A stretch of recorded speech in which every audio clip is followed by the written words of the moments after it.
అందరికీ నమస్కారం. శ్రీమద్ భగవద్గీత ఆధ్యాత్మిక రహస్యాలు అనే శీర్షిక ద్వారా శ్రీ త్రినాథ్ గారు ధారావాహిక ప్రసంగం చేస్తున్నారు. వారి ధారావాహిక ప్రసంగంలో ఈరోజు 275వ ప్రసంగం చేస్తున్నారు. శ్రీ త్రినాథ్ గారికి స్వాగతం. శ్రీమద్ భగవద్గీత ఆధ్యాత్మిక రహస్యాలు ఈ కార్యక్రమాన్ని వీక్షిస్తున్నటువంటి సోదర సోదరునికి హార్దిక స్వాగతం.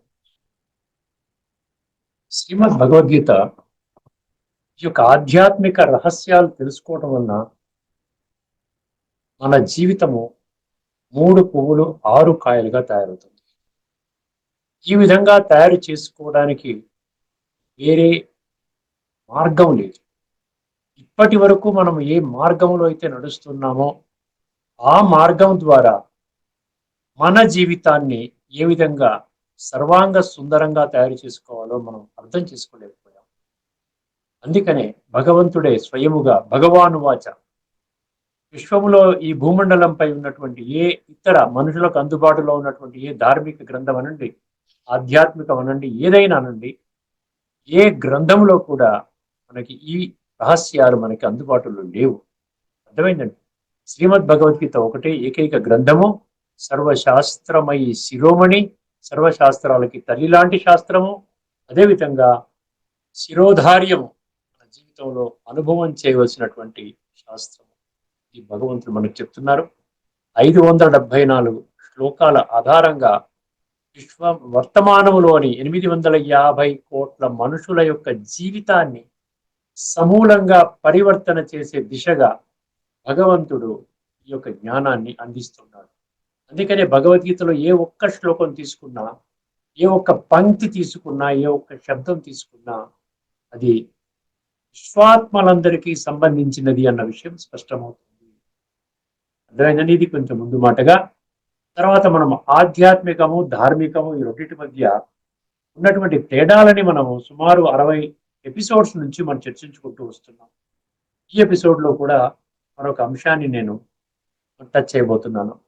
ఏమిటండి ఇది? శ్రీమద్ భగవద్గీత ఏదైతే బోధిస్తున్నదో ఇది ఒక్కటే ఆధ్యాత్మిక గ్రంథం అండి. ప్రపంచంలో రెండవ ఆధ్యాత్మిక గ్రంథం లేదు. ఆధ్యాత్మిక గ్రంథం అంటే ఖచ్చితంగా 100% ఏమిటండి? ఆత్మజ్ఞానం ఉండాలి. ఆత్మ యొక్క అస్తిత్వాన్ని తెలియజేసే విధంగా ఉండాలి. ఆత్మ యొక్క ఉనికి, ప్రాప్తి, అనుభూతి, అనుభవం ఇవన్నీ కూడా జరిగి ఆత్మానందం అంటే ఏమిటి అర్థమైందండి. మనం ఆత్మానందం అన్న పదం వాడతాం. అదేవిధంగా మనం ఏం చేస్తామండి? ఆంతరికంగా చాలా చాలా ఆనందపడుతున్నాను అంటాం. అదేవిధంగా ఆత్మ బంధువులు అన్న పదం వాడతాం. ఆత్మ విశ్వాసం అన్న పదం వాడతాం. ఆత్మ నిగ్రహం అన్న పదం వాడతాం. ఆత్మ జాగృతి అన్న పదం వాడతాం. ఆత్మ ఏమంటారు? ఇంకేమనాలి? ఆత్మ గౌరవం అన్న పదం వాడతాం. అర్థమైందండి. ఆత్మ అన్న పదం వాడుతూ కూడా ఆత్మ యొక్క జ్ఞానాన్ని విస్మరించడం అంటే చూడండి, ఒక్కసారి తినేత్రాన్ని తెరవకపోవటం వల్ల ఎంత అనర్థాలు జరుగుతున్నాయో గుర్తించండి. అందుకనే విశ్వ రచయిత, విశ్వ నియంత, విశ్వాధారము అర్థమైందండి. భగవంతుడు సాక్షాత్ భగవంతుని మనకి సూక్ష్మ రహస్యాలన్నీ తెలియజేస్తూ ఉన్నారు. ముఖ్యంగా మనం గమనించవలసిన అతి పెద్ద భేదం ఏంటంటే శ్రీమద్ భగవద్గీత అంటే ఆధ్యాత్మిక జ్ఞానము ఏంటండి? ఆధ్యాత్మిక జ్ఞానము వర్తమానములోని ప్రతి వ్యక్తికి సంబంధించిన గ్రంథం. చాలా పెద్ద తేడా అన్నమాట. వర్తమానములోని మనుషులకు సంబంధించిన విషయం. ఏ ఒక్క శ్లోకం అన్నా తీసుకోండి. అర్జున ఉవాచ అంటే అర్థం ఏమిటి? మనలోనే ఎవరైతే జ్ఞాన ఆర్జన ద్వారా 3వ నేత్రాన్ని స్పష్టంగా తెరుచుకొని, అంటే బుద్ధి నేత్రాన్ని తెరుచుకొని తర్కము, సత్యము, ఇంగిత జ్ఞానం ఆధారంగా తన యొక్క జీవితాన్ని పరమాత్మ యొక్క భగవద్గీత ద్వారా శ్రీమతం ఆధారముగా తన జీవితాన్ని సమూలముగా పరివర్తన చేసుకోవడానికి ఒక దృఢ సంకల్పంతో, దృఢ నిశ్చయంతో ఉన్నటువంటి వ్యక్తిని అర్జునుడు అంటారు. అందుకనే కొద్ది మంది అర్జునులు మాత్రమే ఉన్నారు. మిగతా వాళ్ళంతా ధృతరాష్ట్ర సంతానం అంటున్నాడు భగవంతుడు. అర్థమైందండి. మనుష్యాణం సహస్రేషు ఏమంటున్నాడు? వేల కొలది మనుషులలో ఒకనొకడు మాత్రమే నన్ను సత్యంగా స్పష్టంగా అర్థం చేసుకుని జ్ఞాన సిద్ధి కోసము ప్రయత్నము చేస్తాడు. అట్లు ప్రయత్నము చేసిన అనేకులలో ఒకానొకడు మాత్రమే నన్ను వాస్తవంగా నా యొక్క సత్యమైన స్వరూపాన్ని, నా యొక్క ఆ మహిమని గుర్తించి నా మార్గంలో నడుస్తాడు. నేనే విశ్వాత్మలందరికీ తండ్రిని, భగవంతుడిని నేను ఒక్కడినే. భగవంతుడు ఏమన్నాడు? తన పేరేమన్నాడండి? తనని పరమాత్మగా గుర్తించారు. అదేవిధంగా ఈశ్వర అని అన్నారు. ఈశ్వర, మహేశ్వర, యోగేశ్వర, పరమేశ్వర, ఈశ, ఇలాంటి పదాలు భగవద్గీతలో 26 శ్లోకాలు. ఇప్పుడు ఒక్కసారి మనము ధార్మికంలోకి వెళ్ళగలిగితే, ధార్మికంలో వర్తమానంలో మీరు ఏ శాస్త్రాన్ని అయితే మీరు పఠన, పారాయణ, శ్రవణ, ప్రచార ప్రసారం చేసుకుంటూ వెళుతున్నారో అది నాకు సంబంధించినది అన్నటువంటి ఆ యొక్క భావనతో మీరు చదవరండి. ఏ ప్రవచనం విన్నా కూడా ఇది ఒక కథలాగా వింటారు. జరిగిపోయినటువంటి కాలంలో కొంతమంది యొక్క ఏ విధంగా వాళ్ళ జీవితం పరివర్తన చేసుకున్నారు, ఏ విధంగా సుఖ సంతోషాలతో వాళ్ళు జీవిస్తున్నారు, అటువంటి కథ మీకు చెబుతాను అంటే ఆ కథను వినడానికి ఇష్టపడతాం. కానీ ఎప్పుడైనా మీరు ఇటువంటి సంకల్పం చేశారా చెప్పండి? ఎప్పుడైనా ఇటువంటి సంకల్పం మీకు వచ్చిందా? ఇప్పటి వరకు నేను ద్వాపర యుగం నుండి ఈ ధార్మికత స్టార్ట్ అయింది, భక్తి స్టార్ట్ అయింది, భౌతికత స్టార్ట్ అయింది, మెటీరియలిజం అంటారు, అర్థమైందండి. అక్కడ నుండి మనం ఏదైతే శాస్త్ర పఠన చేస్తూ వచ్చామో ఎప్పుడైనా ఒక్క సంకల్పం మీరు చేశారా? ఏ గ్రంథము నా జీవితాన్ని ప్రభావితం చేస్తుంది? అర్థమైందండి. మీ ఇంట్లో వ్రతం జరిగితే నా జీవితం ప్రభావితం కాదండి. ఇప్పటి వరకు మనం ఏం చేస్తున్నామంటే ఇతరుల కథలు వింటున్నాం. కానీ నేను ఎప్పుడు నా జీవితాన్ని నేను ప్రభావితం చేసుకుంటాను, నా జీవితాన్ని శ్రేష్టంగా చేసుకుంటాను.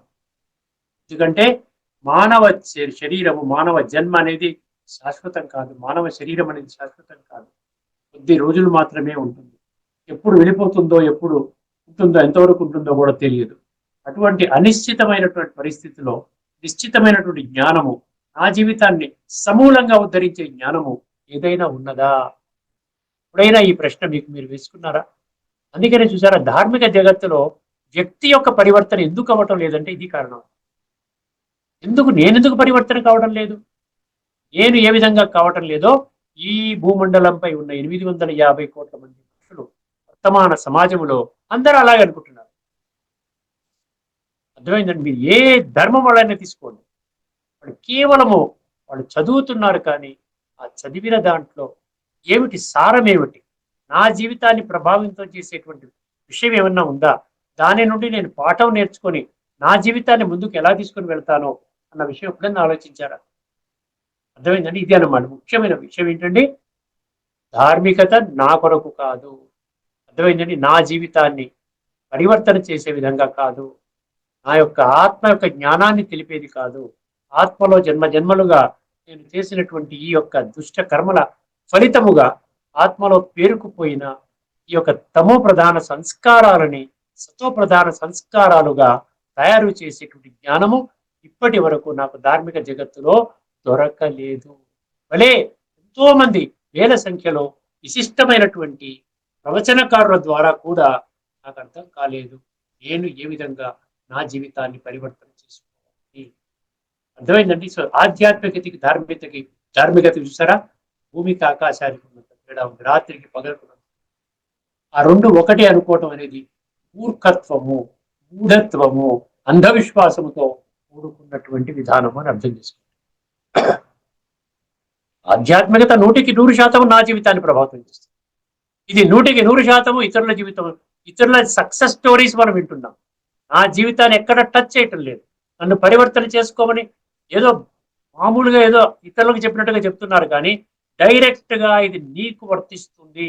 నీ జీవితము మార్పుగా కలగాలి, నీ జీవితంలో సుఖ సంతోషాలు లేవు ఈ రోజున, ఈ విధంగా చేస్తే సదాకాలికంగా సుఖంగా ఆనందంగా సంతోషంగా బ్రహ్మాండంగా ఉంటావు అని ఎవరు కూడా ఇప్పటిదాకా చెప్పలేదు. అది ఆ గ్యాప్ ని భగవంతుడు ఫిలప్ చేస్తున్నాడు. అందుకనే శ్రీమద్ భగవద్గీతను కూడా మనం ఏం చేసాం ఇప్పటిదాకా? అది కూడా ఒక శాస్త్రం అనుకున్నాం. అది ఒక శాస్త్రం అనుకుని ఏం చేసాము? ఇతరుల శాస్త్రాలతో సమానంగా చేసుకున్నాం. ఇతర శాస్త్రాలు ఎన్నో ఉన్నాయి, హిందూ ధార్మిక శాస్త్రాలు ఎన్నో ఉన్నాయి. వేదాలు ఉన్నాయి, ఉపనిషత్తులు ఉన్నాయి, బ్రహ్మసూత్రాలు ఉన్నాయి, ఈ పురాణాలు ఉన్నాయి, ఇతిహాసాలు ఉన్నాయి, ఇలా ఎన్నో ఉన్నాయి. దాంట్లో భగవద్గీత ఒకటని పెట్టుకున్నాం. కానీ భగవద్గీతనే అన్నిటికంటే ఉన్నతమైన శాస్త్రము, అన్నిటికంటే తల్లి లాంటి శాస్త్రము. గీతా జ్ఞానము నుండే మిగతా శాస్త్రాలు వ్రాయబడ్డాయి. అందుకని గీత స్వయముగా భగవంతుడు చెప్పిన మహావాక్యాలు కలిగినటువంటి శాస్త్రం అని ఇప్పటి వరకు మనం ఎవరు కూడా అనుకోలేదు. అర్థమైంది? ఇది చాలా పెద్ద తేడా అండి. మరొక అంశాన్ని మనం తదుపరి ఎపిసోడ్ మళ్ళీ చర్చించుకుందాం. ఇప్పుడు మనం ముఖ్యమైన అంశం ఏంటంటే కర్మ చెయ్యండి, కర్మ ఫలితాన్ని విడిచిపెట్టండి. ఎప్పుడైతే కర్మ ఫలితాన్ని విడిచిపెడతారో మీకు శాంతి లభిస్తుంది అని అన్నాడు. ఏమంటే గత ఎపిసోడ్లో మనం చర్చించుకున్నాం కదండి. శాంతి అనుభవం చేస్తారు ఎప్పుడైతే మీరు కర్మల యొక్క ఫలితాన్ని మీరు విడిచిపెడతారో. శ్రేయాన్ శ్రేయాన్ ఏమన్నారండి? 12వ అధ్యాయంలోని మనం అది ఒక గత ఎపిసోడ్లో శ్లోకం చాలా ఇంపార్టెంట్ అనమాట. ఒకసారి దాన్ని మళ్ళీ ఒక్కసారి మనం చర్చించుకుందాము. శ్రేయోహి జ్ఞానమభ్యాసాత్, శ్రేయోహి జ్ఞానమభ్యాసాత్, జ్ఞానాత్ జ్ఞానం విశిష్యతే, జ్ఞానాత్ కర్మఫల త్యాగం, త్యాగాత్ శాంతిరనంతరం. ఇది ఇంపార్టెంట్. కర్మఫల త్యాగం చేసినట్లయితే మీకు శాంతి అంటే ఏదో నాకేదో అనుకున్నది జరిగితే శాంతి కాదండి. అర్థమైందండి? నేనేదో అనుకున్నది జరిగితే శాంతి అని, లేకపోతే అశాంతి, దుఃఖం, అలజడి కాదు. సదాకాలికంగా శాంతి, కాన్స్టెంట్ పీస్ అన్నమాట. ఏదైనా కారణం ప్రపంచం అంతా కూడా మొత్తం అంతా దద్దరిల్లిపోనివ్వండి, అయినా కూడా ఇంటర్నల్ గా నేను అలాగా కదలకుండా నిశ్చింతగా హాయిగా ఉంటాను. ఒక సాక్షిగా నేను పరిస్థితుల్ని చూస్తాను. ఇదన్నమాట. అంత హయ్యెస్ట్ స్థితికి ప్రపంచంలో ఇంకా ఏ జ్ఞానం కూడా తీసుకుని వెళ్ళలేదండి. కేవలము శ్రీమద్ భగవద్గీతలో భగవంతుడు బోధించినటువంటి ఈ యొక్క రాజయోగం అన్న ప్రక్రియ మాత్రమే మనకి అటువంటి స్థితిలోకి తీసుకొని వెళ్తుంది. ఇప్పుడు మనము ఏం చేస్తున్నాం అంటే 17వ అధ్యాయంలో పెడుతున్నాం. 17వ అధ్యాయంలో శ్రద్ధాత్రయ విభాగ యోగము అంటారు. 3 రకాల శ్రద్ధ ఉంటుందని మనం చర్చించుకున్నాం కొన్ని శ్లోకాలు. అర్థమైందండి? ఇప్పుడు 17వ అధ్యాయంలోని 11వ శ్లోకం, 11, 12, 13 గుర్తుపెట్టుకోండి.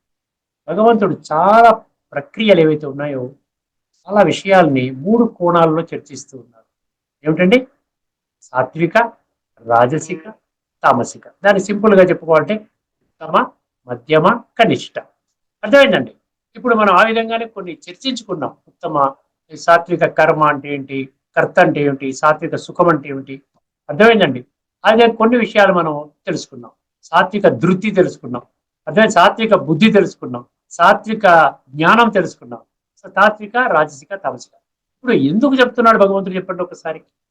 ఎందుకు భగవంతుడు ఈ రకరకాల విషయాల్ని 3 కోణాలలో ఎందుకు విశ్లేషణ చెయ్యాలి? అగత్యము ఏమిటి? ఎందుకంటే 14వ అధ్యాయంలోని 14వ శ్లోకంలో చాలా శ్రద్ధగా వినండి. శ్రద్ధావాన్ లభతే జ్ఞానం. శ్రద్ధ ఉన్నవాడికి మాత్రమే నేను చెప్పినటువంటి జ్ఞానము అర్థమవుతుంది అని భగవంతుడు 4వ అధ్యాయంలోని 39వ శ్లోకంలో చెప్పడం జరిగింది. అర్థమైందండి? ఒక్కసారి గమనించినట్లయితే సాత్విక సంస్కారాలతో దేహత్యాగం చేసిన వాళ్ళు మాత్రమే సత్యయుగములోకి వెళతారు. ఉత్తమ లోకము అన్నాడు దాన్ని. సత్యయుగము, త్రేతాయుగాన్ని ఉత్తమ లోకాలు అన్నాడు. 14వ అధ్యాయంలోని 14. తర్వాత 14వ అధ్యాయంలోని 15వ శ్లోకంలో మళ్ళీ అక్కడ రజో మరియు తమో వీటి యొక్క పర్యవసానం చెప్పాడు. అర్థమైందండి? ఇప్పుడు సాత్విక సంస్కారాలు ఉన్నవాళ్ళు మాత్రమే రాబోయేటువంటి స్వర్గం అనబడేటువంటి సత్య త్రేతాయుగాల్లో శ్రేష్టమైన జన్మలు పొందుతారు అని భగవంతుడు కుండ బద్దలు కొట్టినట్లుగా ప్రకటించిన నేపథ్యంలో అందుకనే ఏం చేస్తున్నాడు? కర్త, కర్మ, సుఖము, జ్ఞానము, బుద్ధి, ధృతి అన్ని కూడా 3 రకాలుగా చెప్తున్నాడు. నువ్వు ఏ రకంలో ఫిట్ అవుతున్నావు? నువ్వు సాత్వికంలో ఫిట్ అయ్యావా, స్వర్గంలోకి వస్తున్నావు. రజోలో ఫిట్ అయ్యావా, నువ్వు ద్వాపరంలో వెళ్తావు, సత్యత్రేతాయుగాల్లోకి రావు. తర్వాత తమోలో ఫిట్ అయ్యావా, నువ్వు మళ్ళీ కలియుగంలో జన్మ తీసుకుంటావు. ఇది ఒక స్పిరిచువల్ లా, ఇది ఒక స్పిరిచువల్ సైన్స్. దీనికి అంధవిశ్వాసానికి ఏమి చోటు లేదు. ఇది రాజవిద్య, రాయల్ సైన్స్, రాజగుహ్య, రాయల్ మిస్టరీస్. ఇందులో చాలా మీకు అర్థం కాని మిస్టరీస్ ఎన్నో ఉన్నాయి. ఇది ఒక గొప్ప మిస్టరీ అన్నమాట. ఉత్తమ, మధ్యమ, కనిష్ట. ఉత్తమ, మధ్య, అధమ అంటారు. అధమ అనొచ్చు, కనిష్ట అంటారు. మనం ఇవన్నీ ఎందుకు ఈ విశ్లేషణ చేస్తున్నాం? నేను ఎందులో ఫిట్ అవుతున్నాను? నేను సాత్వికంలో ఉన్నానా, రాజసికంలో ఉన్నానా, తామసికంలో ఉన్నానా? ఎవరికి వాళ్ళే సెల్ఫ్ ఎనాలిసిస్ అన్నమాట. మీకే క్వశ్చన్ పేపర్ ఇచ్చేసాడు, మీకే ఆన్సర్ పేపర్ ఇచ్చాడు, మీరే దిద్దుకోండి అని చెప్తున్నాడు. మీరే దిద్దుకొని మీరే ర్యాంకులు ప్రకటించుకోండి. మీరు 1లో ఉన్నారా, టాప్ ర్యాంకరా, లేకపోతే ఆ సీట్లు ఉన్నటువంటి సపోజ్ 5,000 సీట్లు ఉన్నాయనుకో, ఐఐటి సీట్లు, మీరు 5,000లో ఉన్నారా, లేకపోతే 5,000 దాటి ఉన్నారా? మీరు ఎంత గొప్ప జ్ఞానం చూసారో ఒక్కసారి. ఇప్పుడు ఈ ఎపిసోడ్లో నేను సాత్విక యజ్ఞం అంటే ఏమిటి, రాజసిక యజ్ఞం అంటే ఏమిటి, తామసిక యజ్ఞం అంటే ఏమిటి, ఇప్పుడు రాబోయే 3 ఎపిసోడ్స్లో ఈ ఎపిసోడ్లో సాత్విక యజ్ఞం అంటే ఏమిటో మనం అర్థం చేసుకునే ప్రయత్నం చేద్దాం. ఒక్కసారి జాగ్రత్తగా వినండి. అది 17వ అధ్యాయంలోని 11వ శ్లోకం. రాసుకునేవాడు రాసుకోవచ్చు. ఒకసారి శ్లోకాన్ని వినండి. ఎటువంటి యజ్ఞాన్ని సాత్విక యజ్ఞం అంటారు అన్న సంగతి గుర్తుపెట్టుకోండి. అర్థమైందండి. అఫలాకాంక్షి బిర్యజ్ఞో, అఫలాకాంక్షి బిర్యజ్ఞో విధి దృష్టో యజ్యతే. అర్థమైందండి. అఫలాకాంక్షి బిర్యజ్ఞో విధి దృష్టో యజ్యతే యష్టవ్యమేవేతి, యష్టవ్యమేవేతి మనః సమాధాయస, మనః సమాధాయస సాత్విక. అర్థమైందండి. అఫలాకాంక్షి బిర్యజ్ఞో విధి దృష్టో యజ్యతే యష్టవ్యమేవేతి మనః సమాధాయస సాత్విక. ఇది శ్లోకం. ఏంటంటే చదువుకొని వదిలేస్తున్నామండి. ఈ శ్లోకంలో ఎంత నిగూఢ సత్యం ఉందో అర్థం చేసుకోండి. దాన్ని అంటాడు తత్వము ద్వారా నన్ను అర్థం చేసుకునే వాళ్ళు కొద్దిమంది అంటారు. మాం వేత్తి తత్వతః. అందుకని ఏం చెప్తున్నాడు, తత్వాన్ని దర్శించిన వాళ్ళ దగ్గరికి వెళ్ళండి. ఇప్పుడు తత్వాన్ని దర్శించిన వాళ్ళే చెప్తారు, మీకు ఎవరు చెప్పలేరు. అర్థమైందండి. తత్వాన్ని తద్విద్ధి ప్రణిపాతేన, ప్రణిపాతేన తద్విద్ధి ప్రణిపాతేన పరిప్రశ్నేన సేవయా ఉపదేక్ష్యంతి తే జ్ఞానం జ్ఞానినః తత్వదర్శినః. అంటే దీంట్లో ఏమన్నా తెకమొక్కగా అర్థం చేసుకునే విధానం ఉందంటారా? మనం అంతా బుద్ధిజీవులం అంటే బుద్ధి నేత్రాలు తెరుచుకుంటే తద్విద్ధి ప్రణిపాతేన పరిప్రశ్నేన సేవయా ఉపదేక్ష్యంతి తే, ఉపదేశిస్తారండి ఎవరు? జ్ఞానినః తత్వదర్శినః అన్నాడు. తత్వాన్ని దర్శించిన వాళ్ళు మాత్రమే చెప్తారు. ఎక్కడా మీకు దొరకదు. కొద్ది మంది మాత్రమే తెలుసుకుంటారు. ఎందుకు ఇలాగా చెప్తున్నాడు అంటే ఆయన ఈ కొద్ది మంది మాత్రమే రేపు స్వర్గంలోకి వెళతారు. దీనిలో ఇదేమి డౌట్ అక్కర్లేదు. ఇది తిరుగులేని తిరస్కరించలేని సత్యం. ఎవ్వరు కూడా దీన్ని కాదని లేరు. భగవాను వాచన ఎవరు తిరస్కరిస్తారు చెప్పండి ఒకసారి. భగవాను వాచన భగవంతుడు తప్పు చెప్తున్నావు, అసలు భగవంతుడే కాదంటే వాళ్ళంతా ఎక్కడున్నారు? వాళ్ళు మెజారిటీ ఇగ్నరెంట్ లో ఉన్నారు కదా, అజ్ఞానములో ఉన్నటువంటి పెద్ద సంఖ్యలో అందులో ఉన్న వాళ్ళు మాట్లాడతారు. వాళ్ళు ఎలాగన్నా రావడానికి ఇష్టపడటం లేదు కదా. వాళ్ళు ద్వాపరయుగం చాలండి, కలియుగం చాలు, ఏదో ఒక జన్మ ఏదో దొరుకుతుంది, పర్వాలేదు, దొరికితే అదే సంతోషం అనుకుంటూ మేము పురుషార్థం చేయము, ఏమక్కర్లేదు, భగవంతుడు అక్కర్లేదు, ఏమక్కర్లేదు, తత్వం అక్కర్లేదు, ఏమక్కర్లేదు. ఇప్పుడు ఒక్కసారి ఈ శ్లోకాన్ని పదవిచ్ఛేదం చేద్దాం, మీకు చాలా ఈజీగా అర్థమవుతుంది. అఫలాకాంక్షి బిర్యజ్ఞో ఒకటి లక్షణం. ఫస్ట్ లక్షణం ఏంటంటే యజ్ఞం ఏదైతే చేస్తున్నారో ఫలితాన్ని ఆశించకుండా చెయ్యాలంట. అర్థమైంది. కర్మఫల అంటారు కదా, యజ్ఞాన్ని నిర్వహించడం కూడా ఒక కర్మనే కదా. అఫలాకాంక్షి ఏం కాంక్షించాలి? ఫలాన్ని కాంక్షించాలంట. అఫలాకాంక్షి బిర్యజ్ఞో. ఇక్కడ ముఖ్యంగా ఇప్పుడు మనం అర్థం చేసుకోండి, అత్యంత కీలకమైన పదం ఉందండి ఇక్కడ. యజ్ఞం అంటే ఏమిటి? యజ్ఞం అంటే ఏమిటి మనం తెలుసుకోవాలి కదా. గీతలో అనేక శ్లోకాల్లో యజ్ఞం గురించి చర్చించారు. 4వ అధ్యాయంలో ముఖ్యంగా 28, 29, 30, 31, 32 రకరకాల యజ్ఞాల గురించి చర్చిస్తారు.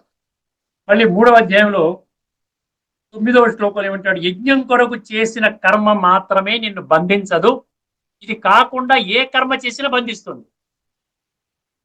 యజ్ఞార్థాత్ కర్మణో అన్యత్ర లోకో అయం కర్మ బంధన. అర్థమైందండి. తదర్థం కర్మ కౌంతేయ ముక్త సంగో సమాచర. చక్కటి కర్మ చేసుకోరా నాయన.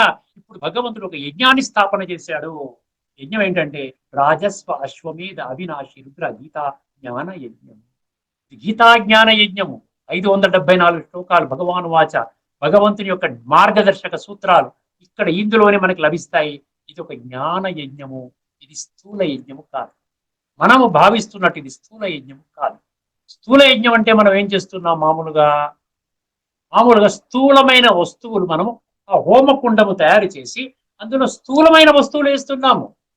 స్థూలమైన వస్తువుల ద్వారా సూక్ష్మమైన ఆత్మలో జన్మ జన్మలుగా చేసిన నీచ, నికృష్ట, దుష్ట, భ్రష్ట పాప కర్మలు దాని ఫలితంగా నిక్షిప్తము కాబడిన తామసిక ప్రధాన సంస్కారాలు సాత్విక ప్రధానంగా మారతాయా?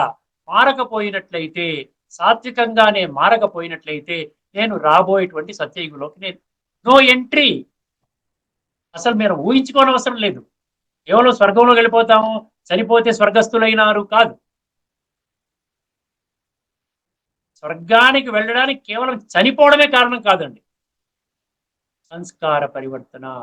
ఇప్పుడు మనం అర్థం చేసుకోవాలి. మీకు చిత్రాన్ని చూపిస్తారు.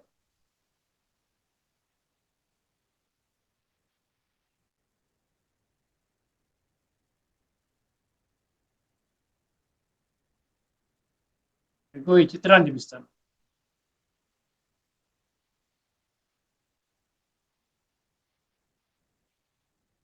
కనబడుతుందా ఈ చిత్రము?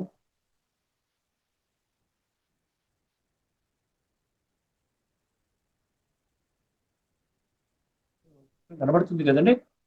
ఇది కాదు చిత్రం, ఇది ఈ చిత్రం అండి. ఇది చిత్రం విన్నది ఈ చిత్రం. కళ్యాణకారి పురుషోత్తమ సంగమ యుగములో ఏమన్నారండి ఇక్కడ? అవినాశి రుద్ర గీతాజ్ఞాన యజ్ఞము స్థాపన 1937 సంవత్సరము. జ్ఞాన యోగములను అగ్ని. అగ్ని జ్ఞానాగ్ని అంటున్నాడు, యోగాగ్ని అంటున్నాడు. చూసారా? జ్ఞానాగ్ని, యోగాగ్ని. జ్ఞానాగ్ని కొంచెం ఎక్స్పాండ్ చేద్దాం చిత్రాన్ని. ఇది జ్ఞానాగ్ని, యోగాగ్ని అని అంటే అక్కడ అగ్ని అనే పదం ఎందుకు వచ్చింది? ఆ అగ్నిలో మనం ఏం వెయ్యాలి? పంచవికారాలు వెయ్యాలి. కామము, క్రోధము, లోభము, మోహము, అహంకారాలు. ఈ 5 పంచవికారాలు వెయ్యాలి. ఎందుకంటే ఈ వికారాలే మన యొక్క ఆత్మని ఈ విధంగా తమో ప్రధానంగా తయారు చేశాయి. కాబట్టి దీనిని విడిచిపెట్టాలి. పురుషుడు స్త్రీలు భార్యాభర్తలు కూర్చున్నారు అక్కడ ఇక్కడ. అర్థమైందండి? పంచవికారాలు పురుష వేసేశారు, స్వాహ. కామ వికారం స్వాహ, క్రోధ వికారం స్వాహ, లోభ వికారం స్వాహ. ఈ విధంగా స్త్రీ పురుష ఇద్దరు కూడా వేసేశారు. ఇక్కడ నరకం నుండి స్వర్గంలోకి వెళ్తున్నట్టుగా పిక్చర్ చూపించారు. చూసారా? ఇప్పుడు మనకు ఉన్నది కలియుగంలో ఉన్నటువంటిది నరకము. అందుకనే చనిపోయిన వాళ్ళు స్వర్గస్థులైనారు అంటే వాళ్ళు స్వర్గానికి వెళ్తున్నారంటే మనం ఉన్నది నరకము. అది కూడా మనకు స్పష్టమవుతుంది. 2 స్వర్గాలు లేవండి. ఇక్కడ ఒక స్వర్గము, అక్కడ ఒక స్వర్గం అంటూ లేదు. ఒకసారి ఈ చిత్రం తీసిస్తాను, కొంచెం ఎక్స్ప్లెయిన్ చేయడానికి ఈజీ అవుతుంది. అర్థమైందండి? అందుకనే భగవంతుడు ఏమంటున్నాడు? యజ్ఞము అంటే సంస్కార పరివర్తన యజ్ఞం. ఇది జ్ఞాన యజ్ఞం. ఇది జ్ఞాన యజ్ఞం, గుర్తుపెట్టుకోండి. స్థూల యజ్ఞము కాదు, ద్రవ్య యజ్ఞము కాదు. అర్థమైందండి? 4వ అధ్యాయంలోని మీకు 2 శ్లోకాలు తీసుకెళ్తానండి. ఎన్ని రకాల యజ్ఞాలు ఉన్నాయో అందులో చెప్పాడు. ఒకటి ద్రవ్య యజ్ఞ, తపోయజ్ఞ. అర్థమైందండి? ద్రవ్య యజ్ఞ, తపోయజ్ఞ, యోగ యజ్ఞ తథా పరే స్వాధ్యాయ జ్ఞాన యజ్ఞాశ్చ యతయ సంచిత వ్రత అంటాడు. 4వ అధ్యాయంలోని 28వ శ్లోకం అండి. ఇక్కడ ద్రవ్య యజ్ఞము, తపోయజ్ఞము, యోగ యజ్ఞము తథా పరే ఇతర యజ్ఞాలు. మళ్ళీ ఏమన్నాడు ఇక్కడ 3వ పంక్తి 4వ పంక్తిలో? స్వాధ్యాయ జ్ఞాన యజ్ఞ అన్నాడు. స్వాధ్యాయ అండర్లైన్ చేసుకోండి. స్వాధ్యాయ అంటే ఆత్మని పూర్తిగా స్టడీ చేయాలి. స్వ అంటే ఆత్మ, స్వభావ, ఆత్మ యొక్క భావం. స్వ. అర్థమైందండి? ఇప్పుడు ఆత్మ కుళ్ళిపోయింది, ఆత్మని బాగు చేసుకోవాలి కదా. మనం స్థూలంగా ద్రవ్య యజ్ఞం అంటే డబ్బుతో కూడుకున్నది. ద్రవ్యం అంటే డబ్బు. మీరు అందులో నవధాన్యాలు, బియ్యము, నెయ్యి, ఇవన్నీ వెన్న, ఇవన్నీ వేసేసుకుంటూ స్వాహ చేస్తున్నారు. మొత్తం అంతా కూడా బాగుంది, యజ్ఞంలో పాల్గొన్నారు, లాస్ట్ లో ప్రసాదం తీసుకుని వెళ్ళిపోయారు. కానీ ఆత్మ సంస్కరించబడిందా? పడలేదు. ఎందుకంటే ఎవరికి తెలియదు ఆత్మజ్ఞానం. ఈ ప్రపంచములో అందరికీ కూడా ఎవరైతే జ్ఞానులుగా ఉన్నారో వాళ్ళు తప్ప ప్రపంచంలో ఎవరికి కూడా ఆత్మజ్ఞానం లేదు. ఆత్మజ్ఞానం లేనప్పుడు శరీరము ద్వారా మనం చేసేటువంటి యజ్ఞము ద్వారా ఆత్మలో ఉన్న చెడు సంస్కారాలు మంచిగా ఎలాగ తయారవుతాయి? అర్థం. అందుకని ఇక్కడ ఏమన్నాడు, ఇక్కడ వంటనే చూసుకోండి, స్వాధ్యాయ జ్ఞాన యజ్ఞ అంటూ 4వ పంక్తులు ఏమన్నాడు తెలుసండి, యతయ సంశిత వ్రత అన్నాడు. ఎవరంటే ఆ విధంగా చేస్తారు, దృఢ నిశ్చయంతో ఆత్మని శుద్ధి చేసుకోవాలి. స్వాధ్యాయ అర్థమైందండి, అది జ్ఞాన యజ్ఞము ద్వారానే సాధ్యమవుతుంది. యతయ సంశిత వ్రత అంటే దృఢ నిశ్చయంతో ఉన్నటువంటి వాళ్ళు కొద్ది మంది మాత్రమే ఇక్కడ యజ్ఞం అంటే ఇది నాయన, ఇది సంస్కరించుకునే యజ్ఞం అని అర్థం చేసుకుంటారు. అర్థమైందండి. మరొకటి 4వ అధ్యాయంలోని 33వ శ్లోకం, యజ్ఞం గురించి తెలుసుకుంటే చాలా బాగుంటుందండి. ఎందుకంటే యజ్ఞం అంటే మన స్థూల యజ్ఞం కింద మనసులో ఆ విధంగా అర్థం చేసుకుంటూ వచ్చాం. అనేక రకాల యజ్ఞాలు 4వ అధ్యాయంలో వాళ్ళు ఎక్కడి నుంచి మొదలు పెడతాడంటే, 4వ అధ్యాయంలో 28 నుంచి మీకు ఒక్కసారి నోట్ చేసుకునే వాళ్ళు నోట్ చేసుకోవచ్చండి. ఎందుకంటే మీకు స్పష్టత కావాలి. ఎక్కడి నుంచి వచ్చింది ఇది, 25వ శ్లోకం నుండి అండి. 25వ శ్లోకం నుండి 33వ శ్లోకం వరకు ఉంటుందండి యజ్ఞాల వివరణ. అర్థమైందండి. 33వ శ్లోకం 33వ శ్లోకంలో ఒక కంక్లూజన్ ఇచ్చేసాడు. ఏమన్నాడు, అన్ని యజ్ఞాల కంటే జ్ఞాన యజ్ఞము శ్రేష్టము అన్నాడు. జ్ఞాన యజ్ఞం అంటే తెలుసు కదా, జ్ఞానం అంటే ఏంటి, ఆత్మ శరీరం రెండు వేరు, ఆత్మ శరీరానికి యజమాని. అర్థమైందండి. అందువల్ల ఏమన్నాడు ఇక్కడ, శ్రేయాన్ ద్రవ్యమయాత్ యజ్ఞ జ్ఞాన యజ్ఞ పరంతప సర్వం కర్మాఖిలం పార్థ జ్ఞానేన పరిసమాప్యతే. ప్రతి కర్మ మీకు జ్ఞానము ద్వారా మీకు ఫిల్టర్ అవుతుంది. మీరు మాట్లాడిన మాట ఇది మీ ఆత్మని శుద్ధి చేస్తుందా, ఆత్మని పాడు చేస్తుందా, ఇది జ్ఞానం ఆధారంగానే మీకు ఫిల్టర్ అవుతుంది, కానీ ద్రవ్య యజ్ఞము ద్వారా తపోయజ్ఞము ద్వారా కాదు అంటున్నాడు. అర్థమైందని. యజ్ఞం గురించి ఎంతైనా చెప్పుకోవచ్చు, మరొక ఎపిసోడ్ లో మళ్ళీ మనం చెప్పుకుందాం. ఇక్కడ ఏం చెప్పాడు, ఒక ఈ శ్లోకాన్ని మనం పూర్తి చేయాలి కదా. ఏమంటున్నాడండి, అఫలాకాంక్షి పిరియజ్ఞో. అర్థమైన తర్వాత ఏమంటున్నాడు, విధి దృష్టో అన్నాడు. జాగ్రత్తగా వినండి, ఒక 5 నిమిషాల్లో ముగించిన ప్రయత్నం చేస్తాను. విధి దృష్టో, విధి అంటే ఏమిటి, విధి అంటే ఏంటంటే శాస్త్రము ఏ విధంగా చెప్పిందో ఆ విధంగా నువ్వు యజ్ఞము చెయ్యాలి. ఇక్కడ శాస్త్రం అంటే వీరనుకున్నటువంటి శాస్త్రాలు కాదండి, సర్వశాస్త్రమై శిరోమణి అయినటువంటి భగవద్గీత, గీతా శాస్త్రము ఆధారంగా. అందుకని చూసారా, ఇప్పుడు 15వ అధ్యాయం 20 శ్లోకంలో ఏమన్నాడు, ఇది గుహ్యతమం శాస్త్రం అన్నాడు, రహస్యాలతో కూడుకున్నటువంటి శాస్త్రం అన్నాడు. అదేవిధంగా 16వ అధ్యాయంలోని 23, 24 కూడా రాసుకోండి. 16వ అధ్యాయం 23, 24 ఏమంటున్నాడు, శాస్త్ర విధిముసృజ్య వర్తతే కామకారత నస సిద్ధిమవాప్నోతి న సుఖం న పరాంగతం. భగవద్గీత శాస్త్రం ఆధారంగా నీ జీవితాన్ని తీర్చిదిద్దుకోకపోయినట్లయితే నీకు ఈ జీవితంలో సుఖము లేదు, రాబోయేటువంటి సుఖమైన ప్రపంచమైనటువంటి సత్యత్రేతాయుగాల్లో నీకు ఎంట్రీ లేదు.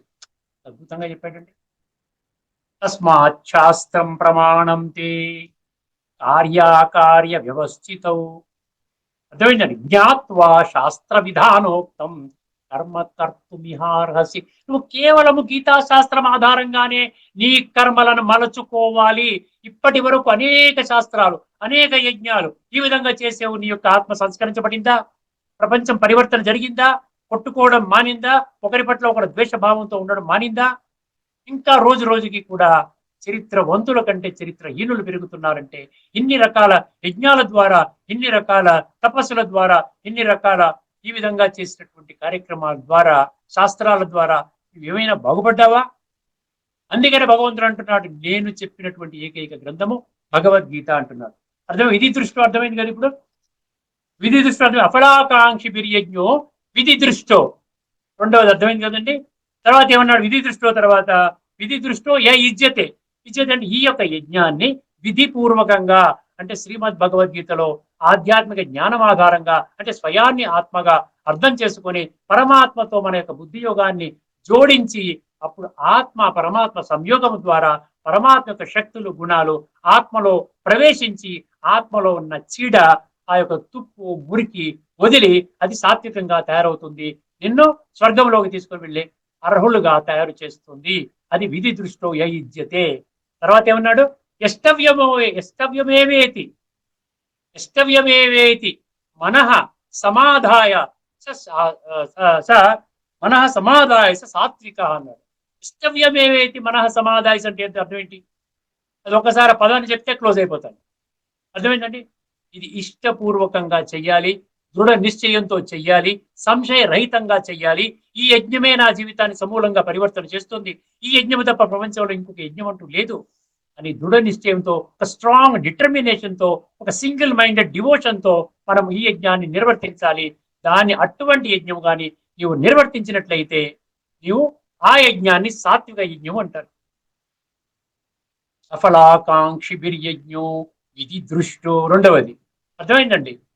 తర్వాత ఏమన్నాడు? విధి దృష్టో యయుజ్యతే, అఫలాకాంక్షి బిర్యజ్ఞో విధి దృష్టో యయుజ్యతే, ఎస్తవ్యమేవేతి మనః సమాధాయ సాత్విక. అంటే మూడు ఉన్నాయండి. ఒకటేమో ఫలాకాంక్ష లేకుండా చెయ్యాలి, అది కూడా యజ్ఞము. జపయజ్ఞం అన్నాడు గీతలో. ఇంకొక విషయం కూడా చెప్తాను. ఇక్కడ 10వ అధ్యాయం 25వ శ్లోకం రాసుకోండి. ఇక్కడ ఏమన్నాడు? యజ్ఞానాం జపయజ్ఞోస్మి అన్నాడు. సర్వయజ్ఞాలలోకి నేను బోధించే యజ్ఞము జపయజ్ఞము. జపము అంటే సైలెంట్ గా పరమాత్మని ఆత్మిక స్థితిలో, పరమాత్మిక స్మృతిలో ఉండి సంస్కార పరివర్తన చేసుకోవడాన్ని జపయజ్ఞం అంటారు. 10వ అధ్యాయం 25వ శ్లోకంలో. అర్థమైందండి? ఎష్టవ్యమే వేతి మనః సమాధాయస. సో మనసులో దృఢ నిశ్చయముతో ఈ యజ్ఞము ద్వారా నా జీవితం సమూలంగా పరివర్తన కాబోతున్నది, నేనే రేపు రాబోయేటువంటి స్వర్గములో అడుగు పెట్టబోతున్నాను, శ్రేష్టమైన జన్మ తీసుకోబోతున్నాను, ఆ విధంగా తయారు చేయించే యజ్ఞం ఏమంటున్నాడు? సాత్విక యజ్ఞం అంటున్నాడు. తదుపరి ఎపిసోడ్ మనం రాజసిక యజ్ఞం గురించి తెలుసుకుంటామండి. ఇప్పుడు భాష్యకారులు 17వ అధ్యాయంలోని 11వ శ్లోకం గురించి ఏమి రాసుకున్నారో ఒకసారి చూద్దాం. దానితో ఈ కార్యక్రమాన్ని సంపన్నం చేద్దాం. 17వ అధ్యాయంలోని 11వ శ్లోకం జాగ్రత్తగా వినండి. శాస్త్రోక్తమైనది. ఇక్కడ శాస్త్రోక్తం అంటే భగవద్గీత శాస్త్రం అని అనలేకపోయారు, ఎందుకంటే వాళ్ళకి తెలియదు. భగవంతుడు చెప్తున్నాడు కాబట్టి ఇప్పుడు నేను మీకు చెప్పగలుగుతున్నాను. శాస్త్రోక్తమైనదియు ఈ యజ్ఞము నాకు కర్తవ్యము అని మనస్సున దృఢముగా నిశ్చయించుకొనబడినదియు. సరే, శాస్త్రోక్తమైనదియు ఈ యజ్ఞము నాకు కర్తవ్యము అని మనస్సున దృఢముగా నిశ్చయించుకొనబడినదియు, ప్రతిఫలాపేక్ష లేకుండా చేయబడినదియు అయిన యజ్ఞము సాత్విక యజ్ఞము అనబడును. ఇక్కడ యజ్ఞం గురించి కూడా స్థూల యజ్ఞం లాగానే భాష్యకారులు వర్ణిస్తారు. ఎందుకంటే ఈ సూక్ష్మ యజ్ఞము, ఈ జప యజ్ఞము, జ్ఞాన యజ్ఞము, వీటి జ్ఞానం వాళ్ళకి లేదు. ఇక్కడతో ఈ యొక్క చర్చను మనం ముగించుకుందాం. తదుపరి ఎపిసోడ్ లో మరొక అద్భుతమైనటువంటి శ్లోకంలోని లోతైన తత్వాన్ని మీకు వివరించే ప్రయత్నం చేస్తానండి. ఇంతవరకు సెలవు. అందరికీ నమస్కారము. లోకా సమస్త సుఖినో భవంతు. ఓం.